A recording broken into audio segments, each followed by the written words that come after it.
Assalamualaikum warahmatullahi wabarakatuh.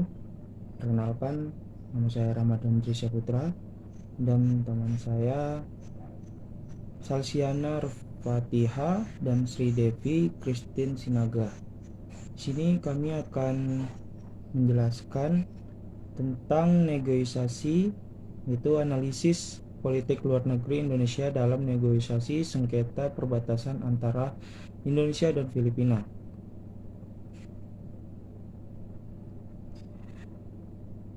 Indonesia memiliki sejumlah kepentingan nasional yang menjadi acuan dalam pelaksanaan kebijakan pemerintah.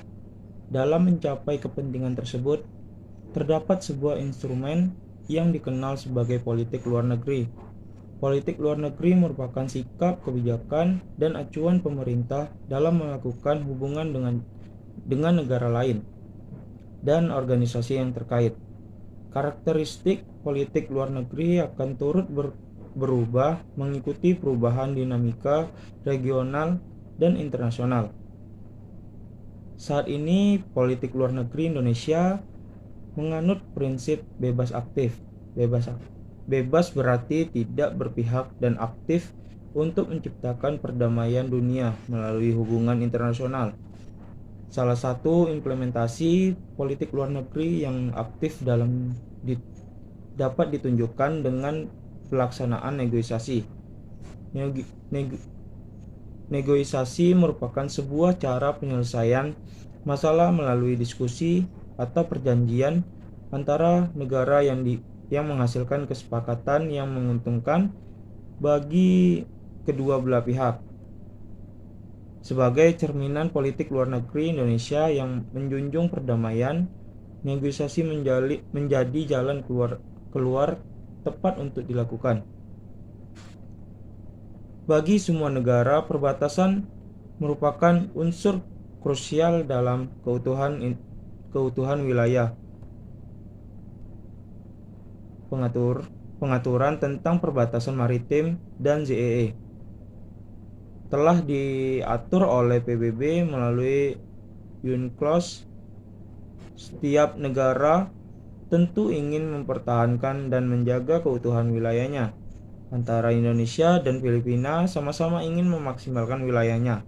Namun, karena jarak yang tidak memungkinkan membuat wilayah ZEE kedua negara tumpang tindih dan memakan waktu yang lama untuk perundingan bagi kedua belah pihak. Negosiasi sendiri cenderung berlangsung lama karena tidak jarang terdapat kedudukan yang seimbang antara pihak yang bersengketa.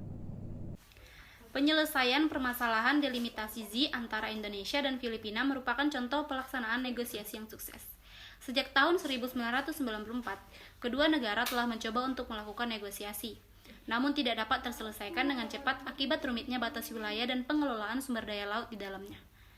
Munculnya permasalahan perbatasan antara Indonesia dan Filipina diakibatkan oleh belum adanya pengaturan yang jelas terkait batas maritim. Akibat dari belum adanya aturan tersebut, muncul permasalahan klaim Pulau Miangas atau Las Palmas. Pulau Miangas adalah pulau terluar Indonesia yang berbatasan langsung dengan Filipina. Antara Indonesia dan Filipina telah melakukan ekstradisi pada tahun 1976 dan menyatakan bahwa Pulau Miangas adalah bagian dari Indonesia. Namun Filipina tidak menyetujui dan menganggap Pulau Miangas bagian dari negaranya berdasarkan Traktat Paris tahun 1898. Bagi sebuah negara, perbatasan merupakan unsur krusial dalam keutuhan wilayah. Pengaturan tentang perbatasan maritim dan Z telah diatur oleh PBB melalui UNCLOS. Setiap negara tentu ingin mempertahankan dan menjaga keutuhan wilayahnya. Antara Indonesia dan Filipina sama-sama ingin memaksimalkan wilayahnya. Namun karena jarak yang tidak memungkinkan, membuat wilayah Z kedua negara tumpang tindih dan memakan waktu yang lama untuk perundingan bagi kedua belah pihak. Negosiasi sendiri cenderung berlangsung lama karena tidak jarang terdapat kedudukan yang seimbang antara pihak yang bersengketa. Penyelesaian sengketa internasional melalui negosiasi merupakan hal utama yang dilakukan negara yang sedang bermasalah. Negosiasi sendiri merupakan hal yang identik dengan hubungan dan interaksi suatu negara. Setiap negara pasti berusaha mencari cara untuk yang terbaik yang mampu mereka lakukan untuk mengakomodasi kepentingan nasional dari masing-masing negara. Namun, di setiap keputusan juga memiliki kelebihan dan kekurangannya.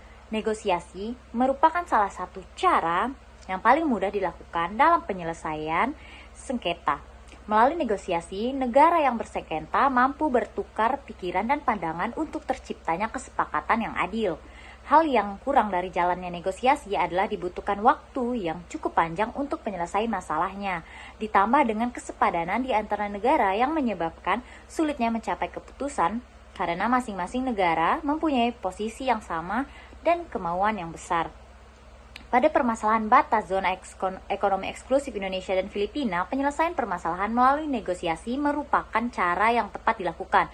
Sebagai negara tetangga, sudah sepatutnya diskusi dan penyelesaian permasalahan dilakukan oleh kedua negara tersebut melalui jalur damai dan menghindari penyelesaian melalui jalur militer. Sebagai bagian dari Asia Tenggara, tentunya kerjasama dan hubungan di antara keduanya saling bergantung. Melalui negosiasi, kedua negara dapat mencapai hasil yang adil dan terhindar dari campur tangan militer. Walau penyelesaian sengketa membutuhkan waktu yang cukup panjang, namun kedua negara berhasil menciptakan perjanjian yang menguntungkan bagi kedua belah pihak.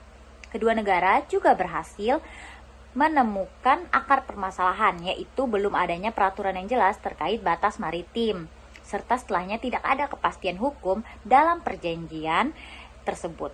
Keberhasilan proses negosiasi antara Indonesia dan Filipina dapat menunjukkan bahwa sengketa internasional bisa diselesaikan melalui jalur damai, asalkan negara yang bersengketa memiliki kemauan dan saling menghormati kepentingan nasional negara lain. Dengan keberhasilan negosiasi tersebut menjadi salah satu pengalaman politik luar negeri Indonesia yang aktif untuk membangun perdamaian dunia. Namun, pencapaian tersebut tidak boleh terhenti, serta masih banyak langkah yang harus dilakukan Indonesia di dunia internasional. Indonesia masih perlu untuk memperkuat peran dan kontribusinya bagi dunia.